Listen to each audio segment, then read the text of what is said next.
When I left school, I went to secretarial school. I worked in an office, so all my life was admin. And I hated every moment of it. But I didn't really know what I wanted to do. And then I got married, started travelling around Australia. My husband died, and I was 30 years old. And I just couldn't go back to I just couldn't put energy into doing something I hate anymore because life just got real. So I went to counselling to try and build myself up from scratch. And I loved what my counsellor did for me, and I thought, this is what I want to do. When I did my study, one of my lecturers said to me, people in this profession are all wounded healers. I think that's a commonality. Well, that's what I found anyway. I've been blown away with what the human spirit can survive. When you're in the counselling room, it's not, oh my God, you're not dealing with trauma. You're actually dealing with resilience and the human spirit because they've been through all of this stuff. And A, they're in the room and they're courageous enough to share it, but B, they've survived. And that's a real strength, a real strength-based thing, There's a lot of secrecy around domestic violence. It's getting better. I still have clients who won't say it because they don't see themselves as part of that group. They don't want to be seen as a victim. Some clients don't even know they're in a domestic violence situation. And you have to break it to them. It's really heartbreaking. And also, if they've grown up in a violent home, the fact that there's no physical assault or violence in their relationship, they think they've broken the cycle. And they don't realise that domestic violence is a lot more than that. There are hints, like there's a lot of control in the beginning, like saying, you don't really think that dress looks nice. You shouldn't really be wearing that dress. I mean, if you've got low self-esteem, it's going to come across as, well, he really cares about me. Isolating them from family, jealousy, it's huge. But we know that harming animals is related to a high lethality. How are they with their families, their own mother? What do they think about women? Are they respectful to women, or are they just a commodity? How kind are they? Do they put other people down? Do they belittle? Sometimes they're just too good to be true. They're the scariest ones, the Prince Charmings, the knights in shining armour.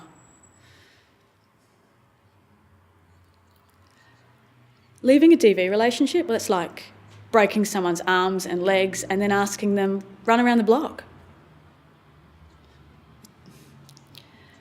It's really important to try not to distance. I know it's going to be hard to see the person, but do whatever you can to stay connected, because that's going to be her lifeline when she's ready. Don't hate on him, because that's going to drive her closer to him. Don't judge her. Women have told me years later, what helped me was that you didn't tell me I had to leave that man. We fleshed that out eventually, but we didn't go in hard-nosed. It's not helpful. I care about you, I'm here for you. They're the messages. I care about you. I'm here for you. I believe you. I'm listening.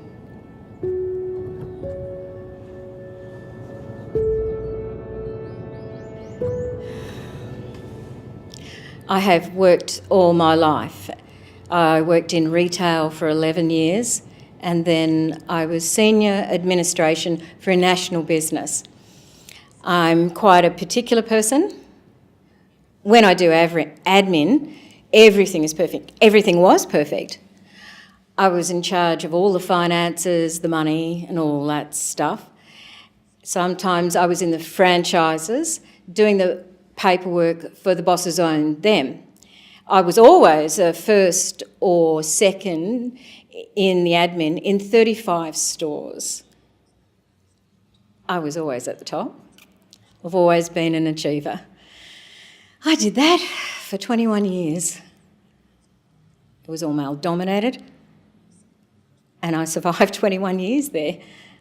It's what I loved.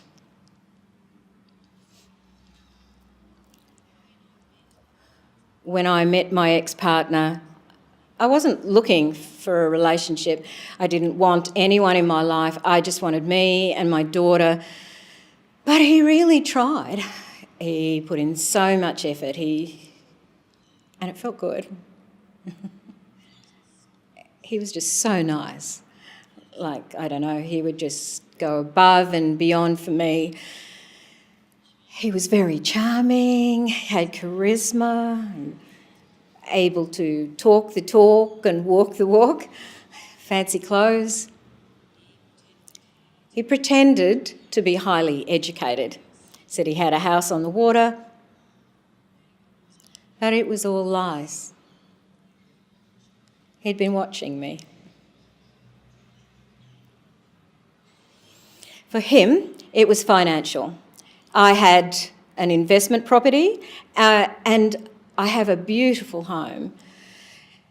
He thought if he could move into my home, have my finances and claim them as his, and all the things that I worked through my whole life that I worked for, that would be the end of his fairy tale. When he said he was going to put a caveat on my house because he'd added to its value, that's when I knew I was in trouble. It was something to scare me legally. It was something to take control of me, to make me think that he was a smarter person than me. After that, I said to him, I no longer want to have anything to do with you. If that's the way you think, I don't want to see you anymore. No one chooses this. No one. People don't go into relationships and expect these things to happen. People are just like anyone else. They want the Australian dream. They want, to find the right man and hope that the fairy tale comes true. That's what anyone wants. No one wants to have these horrible experiences. He would constantly ring me, he would send me abusive texts. At my own unit, he attacked me a couple of times, and it didn't matter how many times I went to the police or how many times there was an AVO. It was like I could not get away from this person. Felt like it was never going to end. I'd go to report to the police station and they would tell me to go away. He would follow me 24/7. He would follow me to work and I would see him and I'd have to run. He was big and violent.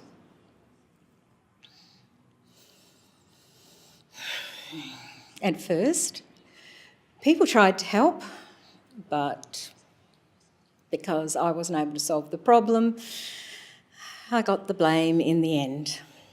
Why don't you stop it? Why can't you tell him to go away? Even my mother and father, they couldn't understand why I couldn't stop it. Why can't you tell him to go away? Even my mother and father couldn't understand. So in the end, it became my responsibility. They stopped trying to help. When you try to tell their family or show them the evidence of what's happened, they don't want to acknowledge that it's their son or child that has the potential to use and cause a lot of damage. No, our son doesn't do that. No, our family doesn't have any of that. They don't want to see the other side because they see it as a reflection on them. Most people blame the women. And their families and the parents are ashamed that their daughters have let it happen. And they weren't able to stop it. So I think that if women are pushed aside and silenced, the problem goes away.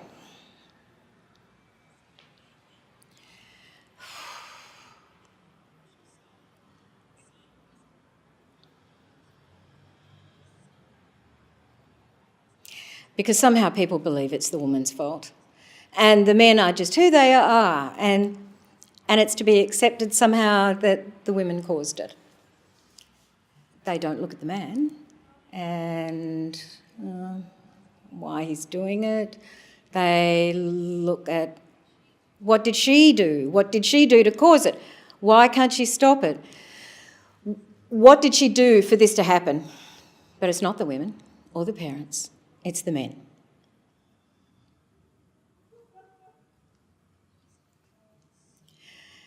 Because he brought so much to my workplace, they decided to let me go. So after 21 years in an all-male company, they also blamed me because I couldn't stop it. I couldn't stop him. People should be understanding. They don't need to solve the problem. They just need to be there to listen and not judge. It's hard to live with, and people don't believe you. Oh, I've spent endless years in court because of his breaches of AVOs, him being out on suspended sentences, bond, let out of court, taken back to court, let out again and again and again. I can't control what he's going to do, so I can't be responsible for his actions. People expect the woman to be responsible, but I can only be responsible for what I do about what he's doing. But I can't be responsible for what he's going to do next. I have to live day to day wondering what he's going to do next.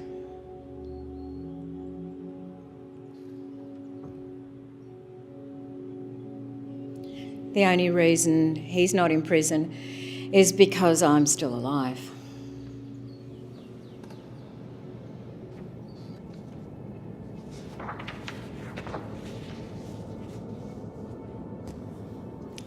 I have 2 beautiful kids. I'm a good mum. I like cooking. I'm not good at it, but I try. And my daughter likes cooking with me too. She loves it. My family don't eat sweets and stuff. Well, sometimes I do when they're not looking. But I try to be healthy. I like to be healthy. I like going outdoors, like going for walks and stuff. I enjoy that. Just spending time with my kids. Music in our house. I mean, I put the music on and we all start dancing and it's happy. It's happy for us. Music is...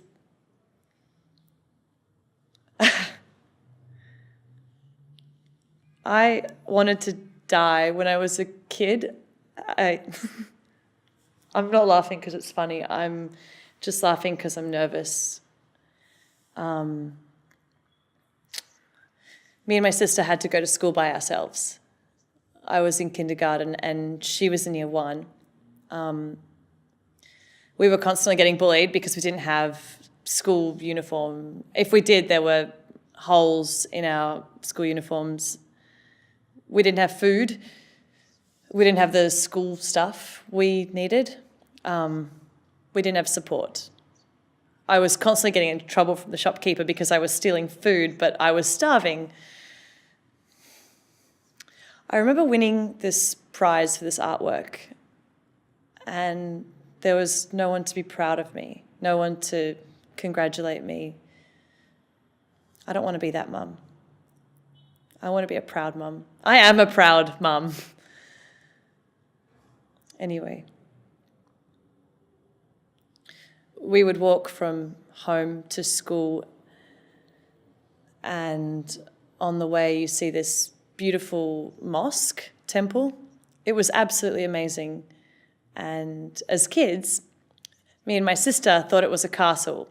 So every time we'd walk past this castle, we would say, you know, our real parents live in that castle. And one day they're going to come looking for us and we're going to move into this castle and everything's going to be wonderful and great. So we would just imagine, like Rapunzel, you know, she was the lost princess. I don't know, just our parents were in that castle in the mosque, but to us it looked like a castle at the time, but that never happened. So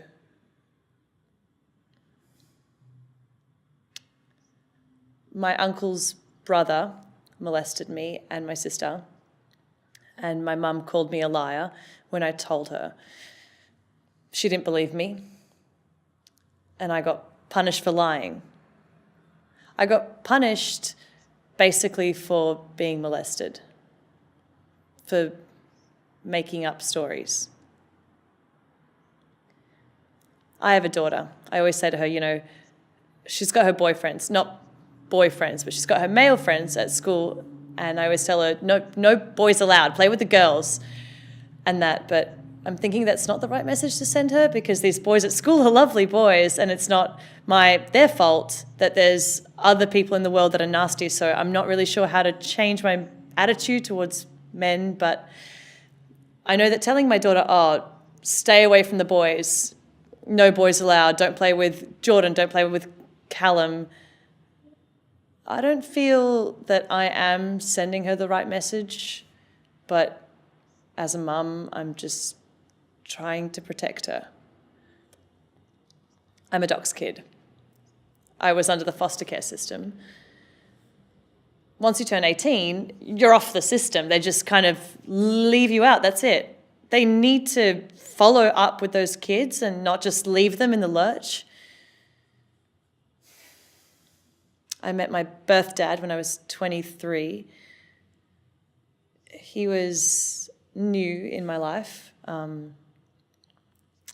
I was back and forth with my kid's dad at the time. Anyway, there was this discussion with my dad about how my ex-partner choked me and suffocated me.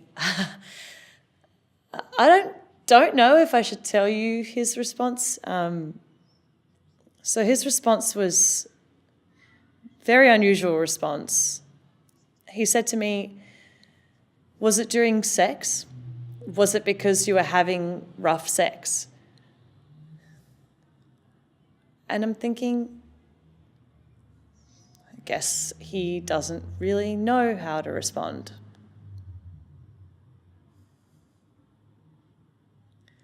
A lot of people don't want to, they just want to know good things. They don't want to hear bad, because a lot of the time they don't understand it, or they don't want to. They just want to live in their own little fairyland where their life's perfect, their partner's perfect, their kids are perfect, their house. They just don't want to know about it. There were hints when he started getting angry, and he was getting really aggressive with me, and he pushed me to the stairs, but I guess I didn't want to believe it. I was in denial. I so badly thought I had found my fairy tale after everything I had been through in my life. I just didn't want to believe it. It's hard to leave. Often the financial is a big thing. Often the security of having a house is a big thing. Women will say, women will stay because it's so hard to find help out there when you're not working and you've got kids. So you stay because, even though the partner's there, at least you have a house. And even though they still control the money, at least you still have a house. And it's not really security, but at least you feel like you've got something. I just kept, because I didn't have anything else. I was a loser. In my mind, I felt like I was a loser. I kept, because I felt like I was worthless. I didn't feel like I felt like I was just like trash. It takes a lot of strength to actually leave. The fear of leaving, the repercussions of leaving, a lot of people fear to leave. I don't know how, but somehow with a lot of help, I actually managed to get out. And I've been in a women's refuge, so I've seen that, having nothing, because I felt that enough's enough. I got help to get out, to push me out. And even though it meant being homeless with my kids, at least it was safer than being in a house and having the abuse. You can only take so much.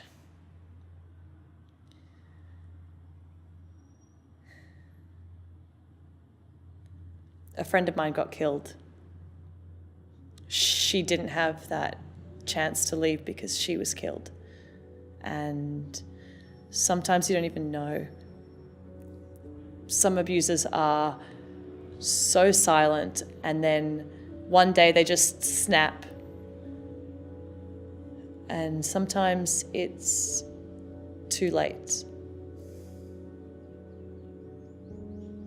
It took me a lot of years to get the strength to get up. It's not something I could just do. Just because of my situation, it doesn't define who I am. You just use that as part of what you become. Women can still move on, they can still succeed, they can still manage to be them, they can still get educated. I went and got my diploma. Your situation does not define who you are. Coming from a doc situation doesn't have to define who you are. And no matter what you've gone through, that doesn't define you as a person. And one of the reasons I try to share that with so many and get the word out is because I'm proof of that.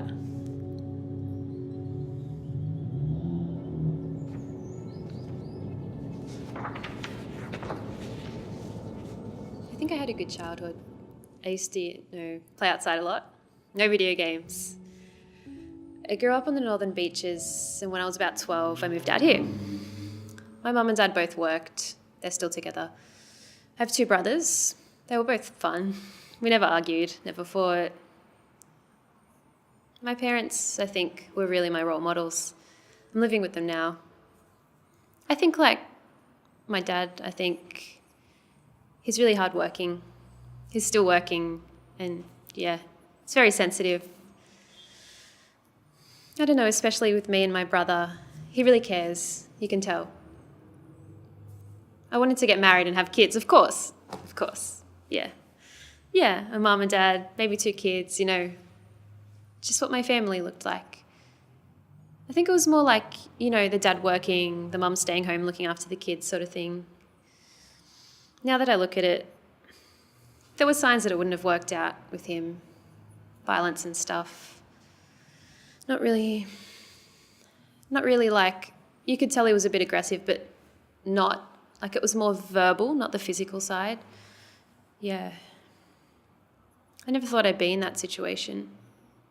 And it was, yeah. I couldn't believe what I was going through. But now when I look back on it, I think, how did I let all this happen? My dad brought me up really strong-minded, like I was allowed to make mistakes. He let me do what I wanted to do. He wasn't controlling. He trusted me, being in a situation with my husband, because I did love him. After we got married, it's like, honestly, that week he changed. We got back from our honeymoon and just a different person. Came back from the honeymoon, we had an argument, and he slapped me for the first time. And like, the thing is, he'd apologise. It was a very slow thing now that I look back on it. So he'd hit you and then he'd just say, "Oh, look, I'm sorry. Look, I got really upset. You did this to me and I couldn't handle it, so I lashed out." And then he would slowly manipulate you Like, it'd make me feel like it was my fault. And you'd be like, yeah, okay, yeah, you're right. I think maybe I did make it a big deal. I think I did exaggerate the situation. And you just kind of forgive because you love that person. And then he realizes it, so he uses it. He'd get really upset and you'd feel really sorry for him and you'd be like, right, yeah. But as soon as I got pregnant, I didn't want to stay there. I wanted to leave. I wanted to get out of there as soon as I knew that he would. I didn't give a damn if he killed me as long as my daughter was safe. I didn't care. As a woman as well, seeing her mother being treated like that, that's not something she should accept or get used to. The day I left, I went to the police station to speak to the police officers, to get an AVO. Once you leave, you obviously need to protect yourself so it doesn't come to your door and start harassing you. But I had no evidence. They were like, it's not going to work. They want like a photo of the bruises, and obviously I never told anyone about it. Even when I went to the doctors, for example, he injured my arm and I told them we were wrestling, like play wrestling, like I wouldn't tell the truth. Because you're scared, you don't know what's going to happen. And then the police want all this evidence, like doctor's reports and photos and recordings, witnesses, things like that. But luckily, the domestic violence liaison officer pushed for it. She said, just come in, we'll take your statement. Getting an AVO is pretty hard, I think. It took me a long time to say out loud that he was abusive. Looking back, I don't think I saw it in that way when I was in the relationship, to be honest. I know it's bad, but you sort of just get used to it. It had been going on for over a year and I hadn't told anyone about it. And if they had asked me, I probably would have lied if I didn't want to leave. You can talk to women, but there's not really that much you can do. Because if they don't want to leave, it's just really hard. I mean, you can tell them that there's all this support and say to them, you can leave and we'll help you, you're not alone. The door's open, just come in, because once you do decide to leave, there's so much help out there. There's a lot of help out there. Our future's going to be great. I'm going to finish my postgrad and we're going to get a house and we're going to have a better life now. Already we're much better, yeah. I want my daughter to be just the best that she can. I just want her to be strong.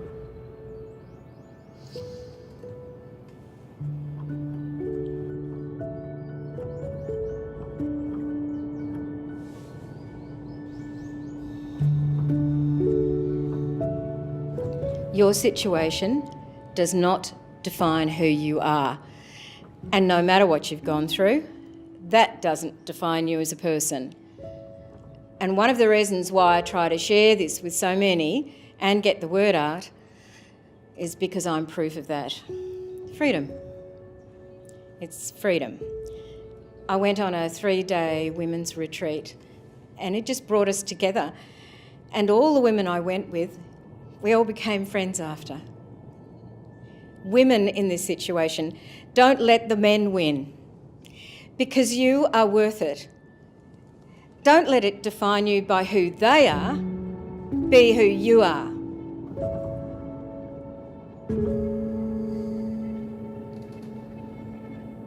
Women can still move on. They can still succeed. They can still manage to be them. They can still get educated. Just because of my situation, it doesn't define who I am. You just use that as part of what you become. Don't let it define you, and don't let it destroy you. Let it strengthen you. I know my children are going to have a marvellous future. You know, I used to say I'm not a good mum, but you know what? I am a wonderful mum. I'm so nurturing. I'm with them in everything that they do. Every award that they get or any little thing that they do, I am there 100%. Nurturer, protector, mother, teacher, I am all those things. I want to get up and say, yes, here I am. I want to get up and say, I am beautiful. For me, I want to walk out that door and not be ashamed of who I am. I want to walk out the door and say, you know what? I'm Margaret, and it's okay to be me. There is absolutely nothing wrong with me. I want to walk out of that door and, I don't know, maybe walk into a job that I absolutely love. I want to be like, yes, talking with other mums, making friends. I want to live my life and not have these bowling balls that I'm constantly carrying around. I want to finally see the top of that ladder. I want to be free. I don't want to have anxiety. I don't want to have depression. No offense to my counsellor, I don't want to have to come to counselling. I just want to be free, you know? Yes, here I am. This is me.